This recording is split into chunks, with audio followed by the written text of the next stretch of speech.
ছাত্ৰ ছাত্ৰীসকল, মই দ্বিতীয়টো কবিতা তোমালোকলৈ লৈ আহিছোঁ। ইংৰাজী পাঠ্যপুথিৰ দ্বিতীয় কবিতা কিপিং কোৱাইট বাই পাব্লো নেৰুদা। এই পাঠটিত আমি আজি তোমালোকক কেইটামান শব্দ অৰ্থ দিম। কবিতাটি অসমীয়াত মই বুজাই দিম আৰু লগতে তোমালোকক এই কবিতাটো ছুটিকৈ তোমালোকক ইংৰাজীতে লিখিবলৈ দিম। তোমালোকে সেইখিনি নোট কৰি ল'বা। প্ৰথমতে শুনা কবিজনৰ বিষয়ে। কবিজন হৈছে Pablo নেৰুদা। Pablo Neruda was born in the town of Parel in Chile. Pablo Neruda চিলিৰ পেৰেল নামৰ ঠাইখনত জন্মগ্ৰহণ কৰিছিল। His original name was Neftali Ricardo Reyes Basolto. তেওঁৰ অৰিজিনেল নামটো আছিল Neftali Ricardo Reyes Basoalto. Pablo Neruda is his pen name. তেওঁৰ ছদ্মনাম আছিল Pablo Neruda. He won the Nobel Prize for Literature in the year 1971. তেওঁ 1971ত সাহিত্যৰ Nobel বঁটা লাভ কৰিছিল আৰু তেওঁক 20 শতিকাৰ সৰ্বশ্ৰেষ্ঠ কবি বুলিও বহুতে আখ্যা দিয়ে। এয়া হ'ল কবি পাব্লো নেৰুদাৰ বিষয়ে সংক্ষিপ্তভাৱে তোমালোকলৈ আগবঢ়োৱা অকণমান নোট। তোমালোকে নোট কৰি ল'বা। এতিয়া কেইটামান শব্দ অৰ্থ লৈ লোৱা। একজটিক মমেণ্ট, আচহুৱা বা আপুৰুগীয়া মুহূৰ্ত। ছাডেন ষ্ট্ৰেঞ্জনেছ, হঠাতে সৃষ্টি হোৱা আচহুৱা অৱস্থা। গেডাৰিং, সংগ্ৰহ কৰা। ছাৰ্ভাইভাৰ্ছ, বাচি থকা লোক। ইনএক্টিভিটি, নিষ্ক্ৰিয়তা। হিউজ চাইলেন্স, বিশাল নীৰৱতা। ইণ্টাৰাপ্ট, ব্যাঘাত জন্মোৱা। এইকেইটা হৈছে কেইটামান শব্দ, যিকেইটা শব্দ তোমালোকে পাঠটোত পাবা আৰু অকণমান টান হ'ব বুলি অনুমান কৰি মই তোমালোকলৈ আগবঢ়ালোঁ। এতিয়া কবিতাটো তোমালোকক মই বুজাই দিম, ভালকৈ মন কৰিবা। Now we will count to 12 and we will all keep still. আমি এতিয়া 12লৈকে গণনা কৰিম আৰু তাৰ পিছত সকলো ষ্টিল হৈ যাম, মানে নীৰৱ হৈ যাম, স্থিৰ হৈ যাম। For once on the face of the earth, let's not speak in any language. পৃথিৱীত প্ৰথমবাৰৰ বাবে বা এবাৰৰ বাবে হ'লেও আমি কোনো ভাষাতে কথা নকওঁচোন। Let's stop for 1 second, 1 ছেকেণ্ডৰ কাৰণে ৰওঁচোন। And not move our arms so much. আৰু আমাৰ আৰ্মছবিলাক আমি বেছিকৈ লৰচৰ নকৰোঁ। এতিয়া ইয়াত আৰ্মছ শব্দটোৱে দুটা অৰ্থ বহন কৰিছে। প্ৰথম অৰ্থটো হৈছে আৰ্মছ, অৰ্থাৎ আমাৰ বাহু, হাত। আমি বিভিন্ন ক্ষেত্ৰত ফিজিকেল এক্টিভিটি কৰিবৰ সময়ত, আমাৰ যিকোনো কাম শাৰীৰিক কাৰ্য কৰিবৰ সময়ত আমি হাতবোৰ লৰাওঁ। গতিকে আমি নট মুভ আৱাৰ আৰ্মছ বুলি কওঁতে আমাক হয়তো শাৰীৰিক ফিজিকেল এক্টিভিটি বা শাৰীৰিক কাৰ্য নকৰা কথাটোও বুজাব পাৰে।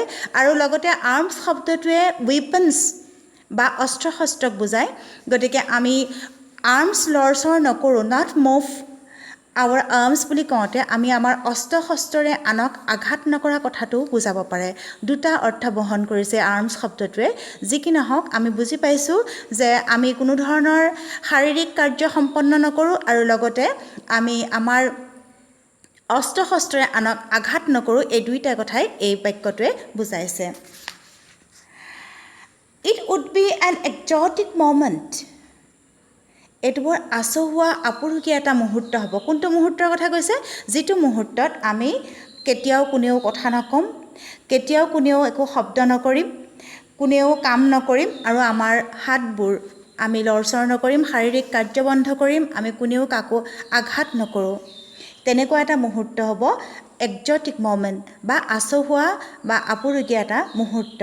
উইদাউট ৰাছ, কোনো খৰধৰ নোহোৱাকৈ, উইদাউট ইঞ্জিনছ, কোনো যন্ত্ৰপাতি নোহোৱাকৈ, we would all be together in a sudden strangeness. আমি সকলো একেটা সময়তে একেলগে এটা আচহুৱা, হঠাতে আহি পোৱা এটা আচহুৱা মুহূৰ্তত একেলগ হৈ থাকিম মানে ক'ব গৈছে যে ইয়াত যেতিয়া আমি কোনো শব্দ নকৰিম কোনেও লৰচৰ নকৰিম তেতিয়া কোনো ধৰণৰ হুলস্থুল দৌৰাদৌৰি বা যান্ত্ৰিক শব্দ নহ'ব গতিকে এনেকুৱা এটা আচৰিত ধৰণৰ নীৰৱতাৰ মুহূৰ্ত আহিব যিটো মুহূৰ্তত আমি সকলোৱে একেলগ হৈ পৰিম আৰু সেই আচহুৱা মুহূৰ্তত আমি একেলগে থকাৰ দৰে অনুভৱ কৰিম Fishermen in the cold sea would not harm whales শীতল সাগৰত কোল চি ফিচাৰমেনসকলে মাছমৰীয়াসকলে ৱেলছবিলাকক হাৰ্ম নকৰিব তিমি মাছবোৰ নামাৰিব মানে খাবৰ কাৰণেই হওক বা জীৱিকা উপাৰ্জনৰ কাৰণেই হওক বা যি কাৰণতে হওক লাগিলে ফিচাৰমেনসকলে অলপ সময়ৰ কাৰণে ৰৈ যাব আৰু তেওঁলোকে মাছ চিকাৰ নকৰিব and a man gathering salt would look at his hard hands আৰু যি মানুহজনে সাগৰৰ পাৰত নিমখ সংগ্ৰহ কৰে তেওঁ অলপ সময়ৰ কাৰণে ৰৈ যাব আৰু নিজৰ আঘাতপ্ৰাপ্ত হাতখনলৈ চাব নিমখ লাগিলে লাহে লাহে আমাৰ হাতবোৰ আঘাতপ্ৰাপ্ত হৈ পৰে ক্ষয় যাবলৈ ধৰে আৰু সেই মানুহজন যিজন মানুহে নিমখ সংগ্ৰহ কৰে সেই মানুহজনে অলপ সময়ৰ কাৰণে ৰ'ব নিজৰ আঘাত পোৱা হাতখনলৈ চাব ইয়াৰ দ্বাৰা এটা কথা বুজাইছে বুলি ক'ব পাৰি যে আমি আনক আঘাত কৰি যিবোৰ কাম কৰোঁ লাগিলে সেয়া ফিচাৰমেনে ৱেল চিকাৰ কৰাকেই হওক যে মাছমৰীয়াই মাছ মৰা কাৰ্যকেই হওক বা যি কাৰ্যই আমাক আঘাত কৰে নিমখ সংগ্ৰহ কৰা ব্যক্তিগৰাকীয়ে যেনেকৈ নিজৰ হাতখন চাব তেনেকুৱা ধৰণৰকৈ অলপ সময়ৰ কাৰণে ষ্টপ কৰিব নিজৰ কাম তেনেধৰণে নিজক আঘাত কৰা কামেই হওক আনক আঘাত কৰা কামেই হওক তেওঁলোকে অলপ সময়ৰ কাৰণে বন্ধ কৰিব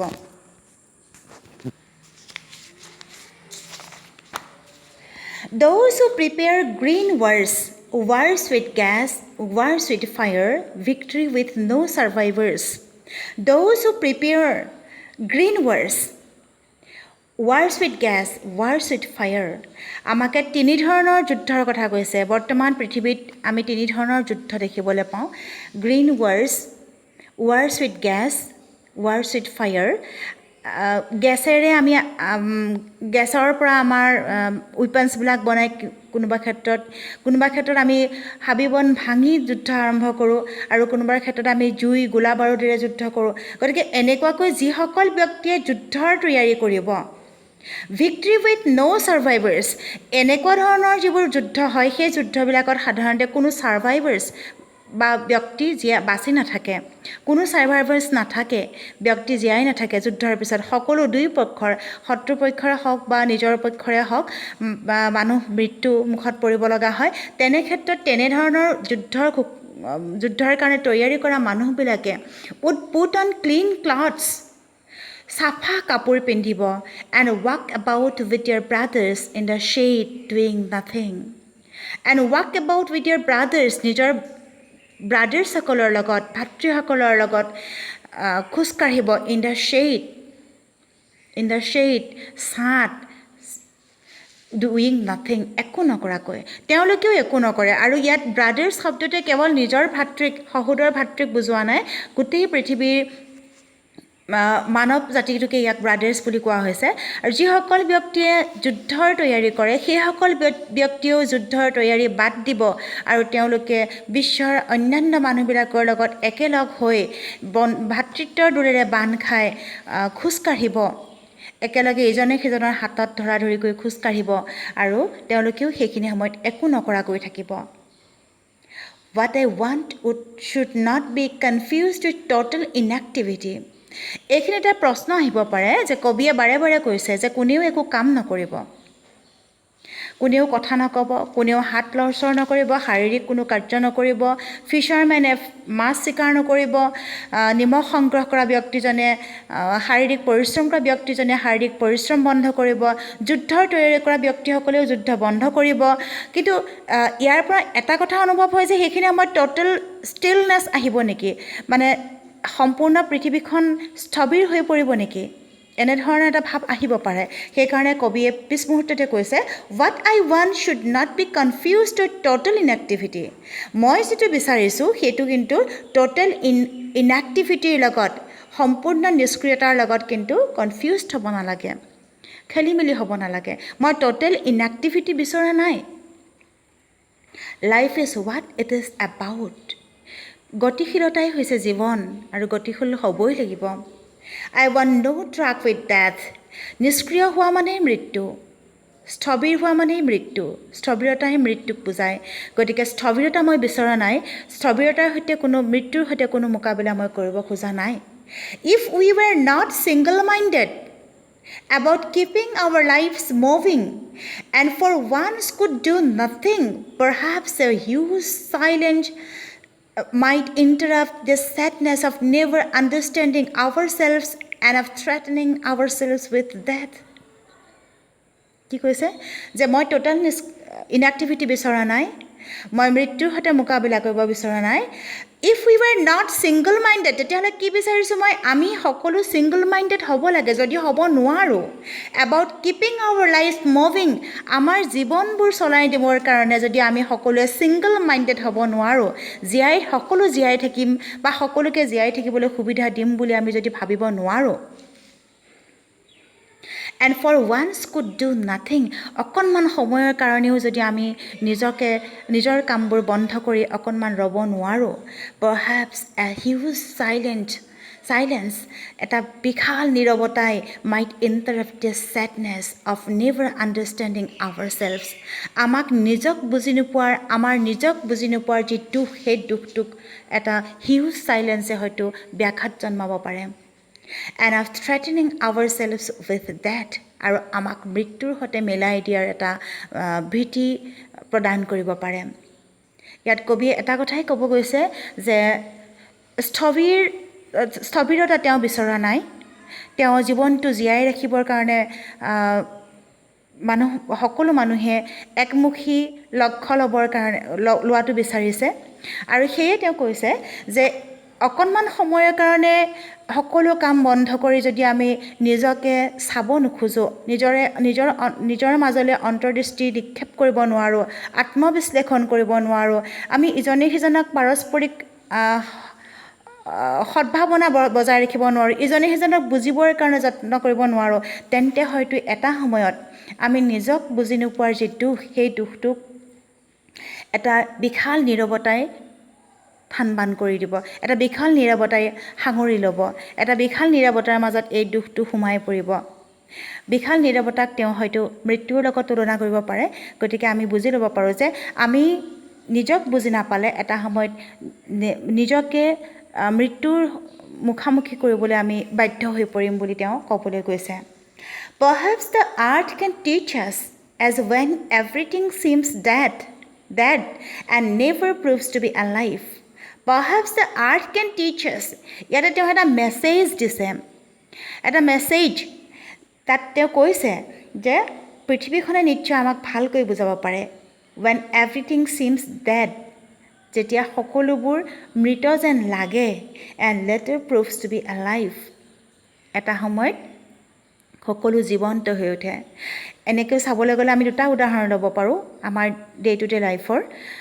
আমি ৰাতি সদায় শুই যাওঁ, প্ৰায় মৃতৰ নিচিনা হৈ পৰোঁ। যেন এজন মৃত ব্যক্তি, আমি সকলো কাম বন্ধ কৰি টোপনি যাওঁ, দীঘল দি পৰোঁ। সেইখিনি সময়ত আমি একো কথাই মনত ৰাখিব নোৱাৰোঁ, আমাৰ শৰীৰে কাম কৰি যায়, কিন্তু আমি একো গম নাপাওঁ। আমি ঠিক মৃত ব্যক্তিৰ দৰে পৰি থাকোঁ, কিন্তু ৰাতিপুৱা সাৰ পোৱাৰ লগে লগে, শুই উঠাৰ লগে লগে আমি পুনৰ জীৱন্ত হৈ পৰোঁ। আমি জীৱনটোক আৰু নতুন উৎসাহেৰে, নতুন উদ্যমেৰে আগবঢ়াই লৈ যাওঁ। সেইটো এটা উদাহৰণ। আকৌ শীতকালত গছবিলাক সাধাৰণতে দেখা যায় যে গছৰ পাতবোৰ সৰি যায়। গছৰ পাত সৰাৰ লগে লগে লঠঙা ডালবিলাক দেখাৰ লগে লগে আমাৰ মনলৈ ভাৱ আহে যেন গছজোপা মৰি গৈছে। কিন্তু যেতিয়াই আকৌ স্প্ৰিং ছিজন আহে, বসন্তকাল আহে, তেতিয়া আমি দেখোঁ যে সেই মৰিছে যেন বুলি ভবা গছজোপাটো আকৌ কুঁহিপাত মেলিছে, ফুলে ফলে আকৌ এটা সময়ত গছজোপা জাতিষ্কাৰ হৈছে। ইয়াতো শীতকালত গছজোপা প্ৰায় মৃত যেন লগা হৈছে, কিন্তু পিছ মুহূৰ্ততে দেখিছোঁ ই জীৱন্ত হৈ পৰিছে। এই দুটা উদাহৰণ আমাক দিছে, যি দুটা উদাহৰণৰ দ্বাৰা আমি এইটো বুজিব পাৰোঁ যে কবিয়ে আমাক অলপ সময়ৰ কাৰণে স্থবিৰ হৈ থাকিব কৈছে, অলপ সময়ৰ কাৰণে আমাক সকলো কাম বন্ধ কৰি নিজৰ মাজত জুমি চাবলৈ কৈছে, নিজকে ইন্ট্ৰস্পেক্ট কৰিব কৈছে, আৰু কৰাৰ পিছত আমি যি বুজি পালোঁ, সেই বুজি পোৱা যিখিনি জ্ঞান, নিজক বুজি পোৱা, ইজনে সিজনক বুজি পোৱাৰ যিখিনি জ্ঞান, সেই জ্ঞানখিনিৰ সৈতে পুনৰ আমি জীৱনটো জীয়াই তোলাৰ কথা কৈছে তেওঁ। সেইটোকে কৈছে যে when everything seems dead and later proves to be alive. প্ৰত্যেকটো বস্তুৱে মৃত যেন লাগে এটা সময়ত, কিন্তু পুনৰবাৰ সি জীৱন্ত হৈ উঠে। যেনেকৈ আমি আমাৰ ৰাতিৰ আকাশৰ জোনবাইটোকো আমি ক'ব পাৰোঁ, এদিন জোনবাইটো নোহোৱা হৈ যায়, ঠিক মৃত হৈ যায়, পিছ মুহূৰ্ততে আকৌ সেয়া জীৱন্ত হৈ আকাশত পুনৰ ধৰা দিয়ে। এনেকুৱা বিভিন্ন উদাহৰণ আছে প্ৰকৃতিৰ, যিবিলাক উদাহৰণে আমাক বুজাই দিয়ে যে সঁচাকৈয়ে প্ৰত্যেকটো বস্তুৱে এদিন মৃত যেন লাগে আৰু পিছ মুহূৰ্ততে ই জীৱন্ত হৈ ধৰা দিয়ে।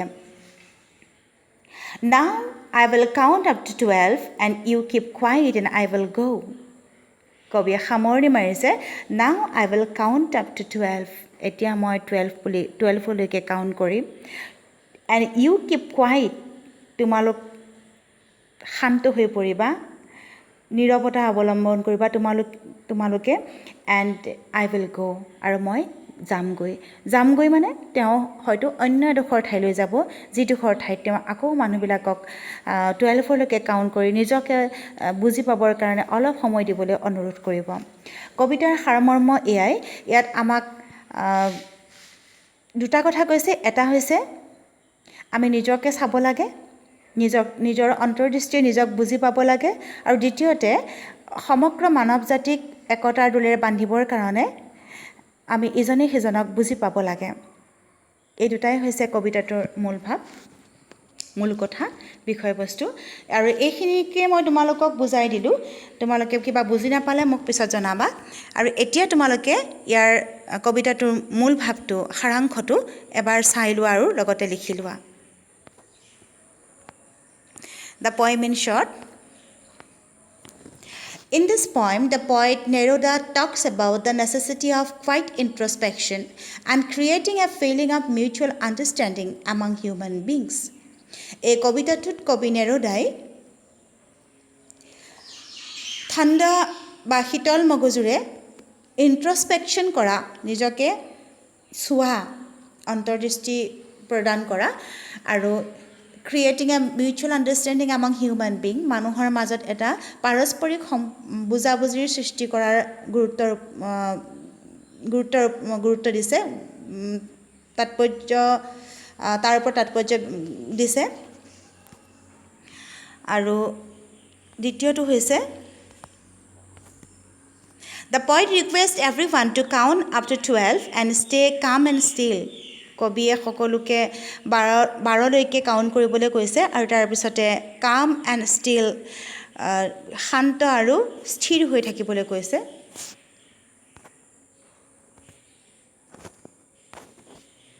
He requests people not to speak in any language and also not to move their arms too much.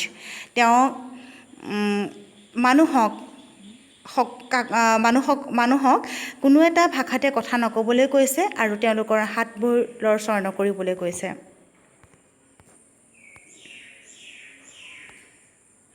When everybody will be still and silent, there will be an exotic moment without rush, without any kind of noise. যেতিয়া সকলো স্থিৰ আৰু নীৰৱ হৈ পৰিব, তেতিয়া কোনো খৰধৰ বা কোনো ধৰণৰ হুলস্থুল নোহোৱা এটা আচহুৱা আপুৰুগীয়া মুহূৰ্তৰ সৃষ্টি হ'ব। Everyone will be calm and quiet with each other in a strange atmosphere. এনেকুৱা এটা আচহুৱা পৰিৱেশত সকলো প্ৰত্যেকেই ইজনে সিজনৰ লগতে ঠাণ্ডা আৰু শান্ত হৈ থাকিব। Nobody will harm others. Workers will also stop their overwork. কোনেও কাকো আমনি নকৰিব, আনকি কাম কৰি থকা শ্ৰমিকসকলেও তেওঁলোকৰ অভাৰৱৰ্ক, অত্যধিক কষ্ট পৰিশ্ৰম বন্ধ কৰিব।